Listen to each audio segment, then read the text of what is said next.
for that. Hi everyone. Hi. I am Jennifer and you're watching the lives of expatriates in Nigeria. The show will travel around the country documenting and uncovering the life and lifestyles of foreigners who live in Nigeria. Actually, there are more than 1 million foreigners living in Nigeria and we're about to embark into their life and lifestyles.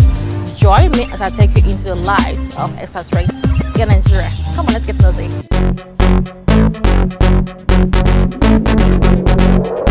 DJ Sose is in the building. Hello, Nigerian. French, leave them where they are. Wow. What is your name, sir? Morad, from France. Juan, Spain. My name is Andrea Sodi, Italy. Walid, Akwa Ibom State. Syrian. Yes, from Italy. We do have a Nigerian here as well. Philippines. Eddie from Lithuania. Dirty and Rich. Nice to meet you here. Hi everyone, I am Jennifer and you're watching the lives of expatriates in Nigeria. Today we'll be hanging out with an amazing person, Kemdi McAnnis, who is an expatriate in Nigeria, but a different kind of expatriate, and I will tell you why. Come on, let's get nosy. Coming up next on lives of expatriates in Nigeria. It's an English company. We started off in London. What made you come back to this country as an expatriate? When I first came here for my brother's wedding, I saw the potential, if you will, in the country. Hi. Hello. How are you? Waiting for you. All right. Where is Mr. McAnnis? All right. Here we go. I told you I was gonna come. Chaos in Nigeria. How you doing, darling? I'm great. Thank you. Nice to see you. So what's going on, really, for real?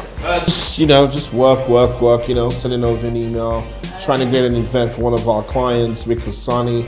He just came out with Okay, calm down. Are you ready though for me? I am ready. Okay, then let's Just ask me what I'm doing. I'm asking you questions. All right, then let's go. Hello, my name is Kemdi McAnnis. I am the CEO of the McAnnis Company. I am an expatriate in Nigeria, and I came here to chat with Jennifer Jante. If you're wondering where all the expats are currently throughout Nigeria, I'm telling you this is where they are.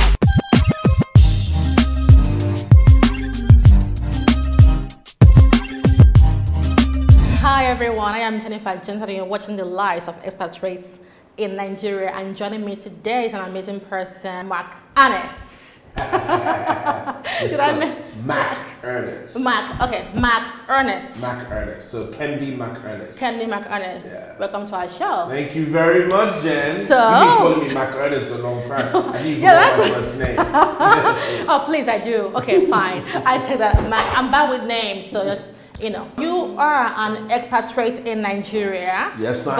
But a different kind of expatriate. I am. And you have an interesting story. So where exactly are you from, Mr. McAnnis? Well, originally, my father is from Nigeria. Imo State, to be exact. And I was born in Belfast, Northern Ireland, United Kingdom. And I was raised in London. During my years, growing up, only came here a couple of times, or maybe 3-4 times. I had the privilege of coming here to do my high school, which was one experience. That's interesting. Yeah. Okay, so you were born in London. That makes you a British Nigerian. Yeah. I'm Irish, British, Nigerian. Irish, British, or I'm Nigerian. British, Irish. No, I'm British. God. Okay, go ahead. No, I am British Nigerian. Yes, I am. Yes, all right. Yeah. So you were born in Britain. Yeah. By a Nigerian father. Yeah. Like you came back to Nigeria for high school, something. So you attended your high school in Nigeria. Yeah. Then at one point you moved back to England, because if I understand, you're an expatriate, so which means you came back here to work. I was here for 5 years, and then I went back to England, continued my education. University, and then then I came back here 2 years ago. I've been here. I came here 2 years ago. I hadn't traveled for a year, And then, yeah, so yeah, I've been here for a year, 6 months actually. If you're wondering where all the expats are currently throughout Nigeria, I'm telling you this is where they are.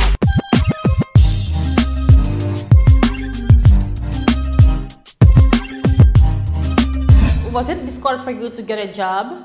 What made you come back to this country as an expatriate? Well, I mean, look, my history with jobs has never really been good.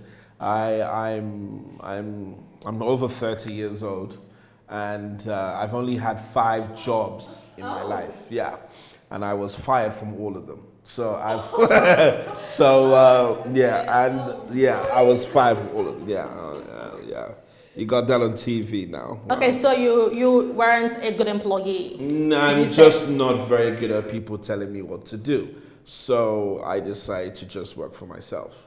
And I was quite fortunate. In my life, I've been quite fortunate to meet people who have either parents who've given them opportunities. And what do you do exactly? Define your job to our viewers, because I know you said the mechanics company. Yeah. Right? But what does the mechanics company do in Nigeria, and was it set up? It's your own company, right? Yeah. You set up as you moved out of Nigeria. Yeah. Well, it's an English company.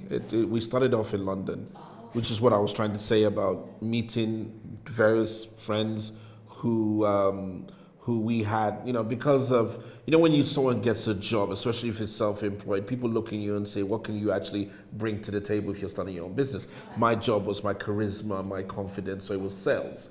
And so that's how we started off. Then, of course, I started off the Macaronis company, which used to be a record label, music company. Then we now evolved it into a management company, talent management. So we represented reality TV people in England, musicians as well. And so when I first came here for my brother's wedding, I saw the potential, if you will, in the country. Every extrovert I interview say that the West of Nigeria has potential, and that's why there are over 1 million foreigners in this country, Nigeria, and we're in Lagos. And Lagos has like the highest number of them. Well, I mean, look, in England, or you say you live in Paris, so you know how it is. Everything is fast. So, and everything is pretty much developed. Yeah, but here, it's kind of like you have an opportunity to be involved in the growth. Okay. Do you know what I mean? It's like an open field. Yeah, it's like an open field. So in a sense, it's realistic. It's not really. Realistically, it's not about money, so to speak. It's really all about development. It's about giving back. It's about growing a community. It's about growing a country in terms of its infrastructure, its financial industry, hospitality, whatever the case may be. And your part is to come and see that, wow, what do I have that I have either, grown my expertise in, what field I can bring here and contribute. And that's what I saw. So I saw, for me, was the entertainment part. What drove me here was music. Okay. We had an artist in London who is a Nigerian who is from Nigeria, and we said let's use that as if lack of a better term, use it as a guinea pig. So experiment and see how it works. What do you think is the difference between artists in London or in the UK or in Europe than Nigeria? The challenges, the benefits, the advantages? Unfortunately, in Nigeria, if you want to get to places, is either you need to spend a little bit of money, or if you're lucky, you know the person very, very, very, very well. Oh, what does that mean? Very, very well? You have to know the person, on a personal basis, or? It doesn't really matter. You have to just know that person. Okay, so you're talking about money or connection to build yourself up. Right, yeah, unfortunately, yeah. Okay. But again, those are one of the things I don't agree with here. And we try, a lot of the clients that we represent, hence the reason I don't like to make promises with my clients. I don't. If I sign a client today, it's because I believe in them. Oh, that's unique. Yeah. We'll be right back. You're watching the lives of Nigerian expatriates. Don't go anywhere. If you're wondering where all the expats are currently throughout Nigeria, I'm telling you this is where they are.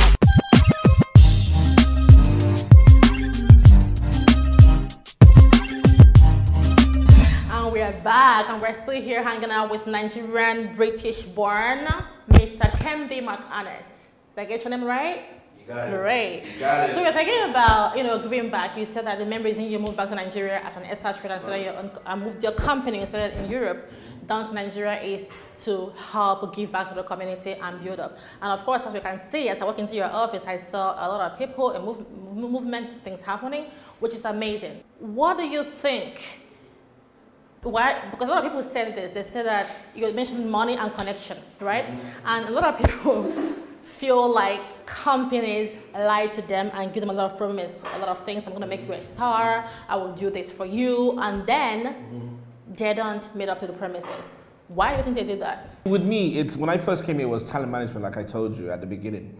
But it didn't work because Nigerians don't understand talent management. I mean, sometimes it works, sometimes it doesn't, and you need to have a lot of patience.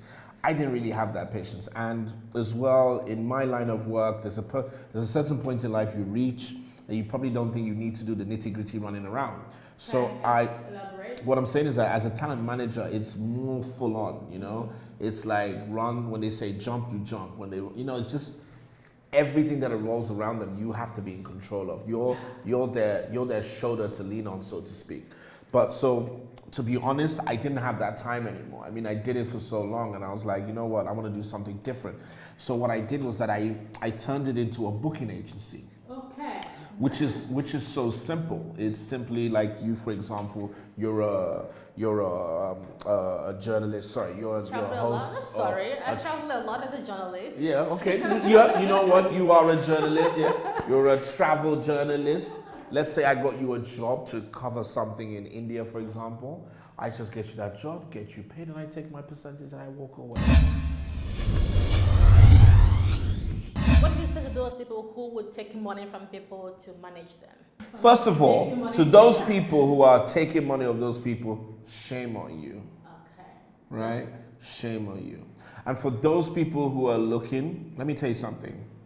As an up-and-coming artist, right, you don't really need a manager. You can do all the running around by yourself. All you need, to the expat people. all you need is, this is my opinion, and I think it works pretty okay. Get an assistant and get an agent.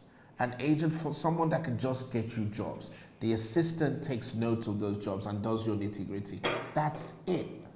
You don't have to complicate those things. It's when you actually get to the big stuff and there's too much work to be done, then you can now get a manager, someone who has a knowledge of the industry and expertise and the contacts that can help you do other stuff. But until then, just keep it simple. If you're wondering where all the expats are currently throughout Nigeria, I'm telling you this is where they are.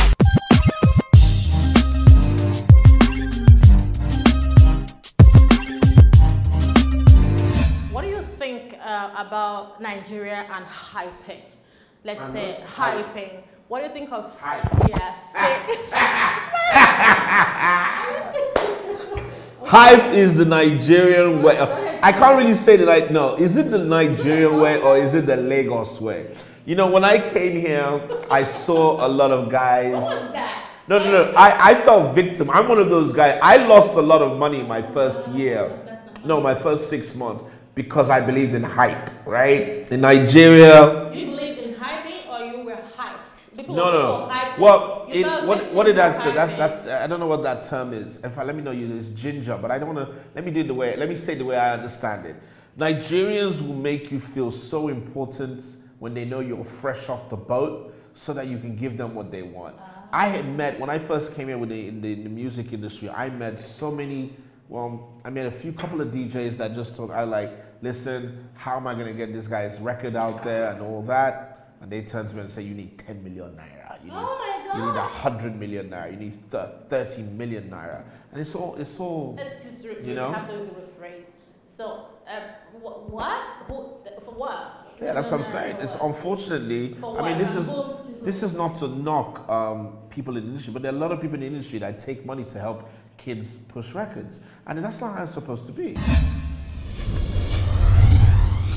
What would you like to see happen if you're a politician today, or if you are speaking to the president today, or anyone? What would you like to see change? Everybody wants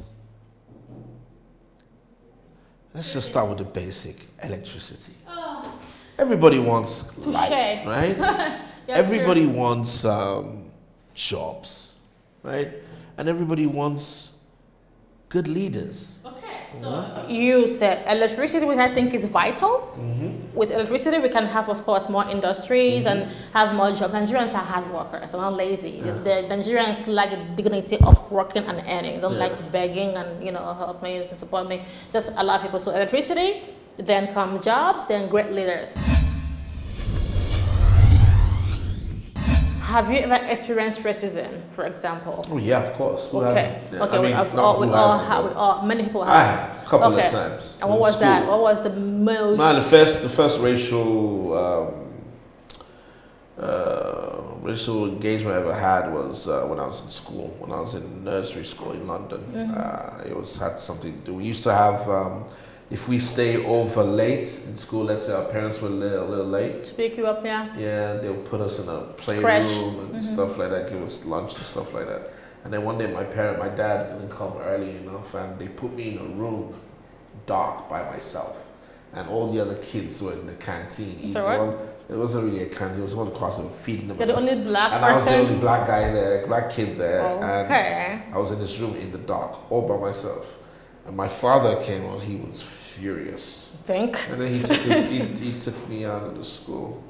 But how did that change you? Did that change you? Did that make you have like I prejudice? thought I was in there because I was stubborn. So so racism has never stopped you to do anything. No, I mean, look, as a talent manager, when I was in London, it was a bit awkward when you're walking into places that is, you're the only black guy there. But you see, stuff like that, it's the same. You see, with racism, there are different types of racism. It's not just color. Yeah. It also has a lot to do with your confidence as well. Do you understand? And, it's like here, I don't go out a lot. But, I have my clients that say, Camden, you need to go. All right, whatever. But the issue is that when I went out, I felt awkward. Because this is kind of like the same group of people every single day saying the same thing. Here? Yeah, in Lagos, the same group of people. But then I've realized now that, listen, you just go in, you carry yourself properly, and everybody want to be like... So even though you've experienced racism in London, it didn't stop you from anything because you had this... Oh, hell no. It's a terrible thing because everybody should be the same. It doesn't matter how they speak. It should be your talent. But they also think, but look, listen, right? I have, in this office, I have hired 4 people or 5 people who lived in America and in London, and I fired them within 3 weeks. It's not about where you come from. Do you know what I mean? No, but what I'm saying is that's you see, but I was on that's hype as well. Because you're like, oh man, this guy worked in America, he worked in England. Oh, it's all well and dandy. He's going to come to my office and smash it. Nah. Most of them I don't know. Okay, I have a question again. As an expatriate, do you make good money from here? Because a lot of people feel like some expatriates and they do make a lot of money. Yeah. So, do you think that if you're running a McAnnis company, of course you have one in London, but do you think that you will make more apart from giving back and growing, making sure do you think you make a lot of money? Can you make good money? Whatever I have done, apart from when I was much, much younger, but what I'm doing now is not money oriented. The mission isn't money. What is the mission? The mission is to build a brand. The mission is to build a brand that can influence the way the economy is growing. Okay. That's what I'm trying to do. If I wanted to if my thing was to make money with this business, I think do it the other way around. I don't think I'll be doing this interview with you. I don't want anybody to see my face. Do you know what I mean? But that's not what I want to do. My like I told you, is to build a brand. And McErnest is my father's name. You understand? That name has to mean something. That represents. It has to have a legacy. So for you, it's about legacy. Listen, I need things quickly done. Remember, 12 o'clock budget.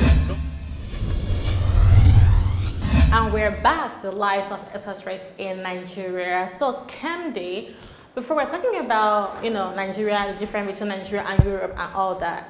So, what are tell me 3 different things in your opinion that you think you can great things that you can find in Nigeria that you can't find in Europe?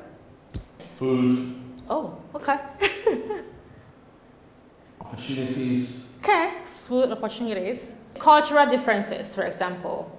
Do you miss European culture or do you miss... Sometimes. Oh, you do? I just don't understand that. Listen. Okay, so what are the Straight things... line to stay straight and we get there faster. Don't Okay. go that way, don't go that way. Okay, so what are the things that Nigerian culture, for example, because some especially told me about Nigerian culture that they admire that they don't necessarily have in their country. What are the admirable culture, for example, you breathe in Nigeria, you like about Nigeria per se? I love that how all cultures are very, very religiously driven. Okay. They take religion very, very seriously. My religious life has improved Okay. being here. Spirituality, Yeah, okay. Exactly. All right. So we're talking about cultural differences and we're mentioning things that you feel like makes Nigeria beautiful, some part of culture that you feel like you, I won't say a preference, but you enjoy about Nigeria that you don't necessarily find in Europe. So you mentioned spirituality, religion, what else? Opportunities. And, culture that you enjoy about I love Nigeria. the language. I think the languages are very, very interesting because We it have kind 200 of of them. yeah, no, well, where I'm from, I'm originally from the East. Okay. So, in fact, I'm from Imo State specifically. All right. And we speak Igbo. Okay, let's take I love Igbo. That's not how it's pronounced. I don't think it's Igbo. called Igbo. What is it? It's called Igbo. E. It's not Igbo. Give me a second. Igbo. Yes, that's how you call it. Better. I prefer it my way. Okay.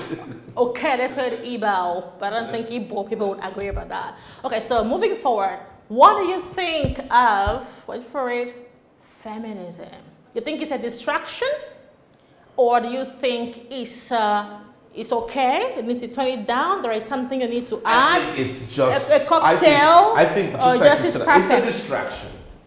I think that women should just do. There are women in Nigeria, especially, have showed us that they are capable of so much. Yeah. And I know because I come from a background where it's and you know, my mother raised me and my brothers all by herself when my father passed away. So this is a strong African woman, you know. So you don't think feminism or not, people might not realize that feminism or not, whether it's a trend or not today, that Nigerian women or African women, most of Nigerian people from Nigeria, are really strong. But we are. But I'm sorry, I said we are. Wow, yeah, I feel like no, I'm part of the clique. You're supporting us to the core. I like that. Yeah. I like that. I think that was a bit off when I just said we are. But No, we know what you mean. Yeah. Come on. No, but yeah, I mean, look, this country, I mean, for example, let me talk about the women I represent. I represent Didi Akinlore. She is the first female and first Nigerian to win the BBC World Service Cum Laude Award. And she's been traveling around the world supporting all sorts of organizations as a moderator or a chairperson. Are you gonna ever move back to London to the UK, or London is this will always be my home. All right. Okay. I have a nice. London will always be my home. Okay. So, do you think that Nigeria is as horrible as it's being portrayed on the mainstream media? Jen, or do you think? I think we not? could both answer that question. Nigeria is far beyond what they talk about in the press. So, what do you think that the mainstream focus on the negative things, which you know? I think we should. That's why people like me and other people like me are here.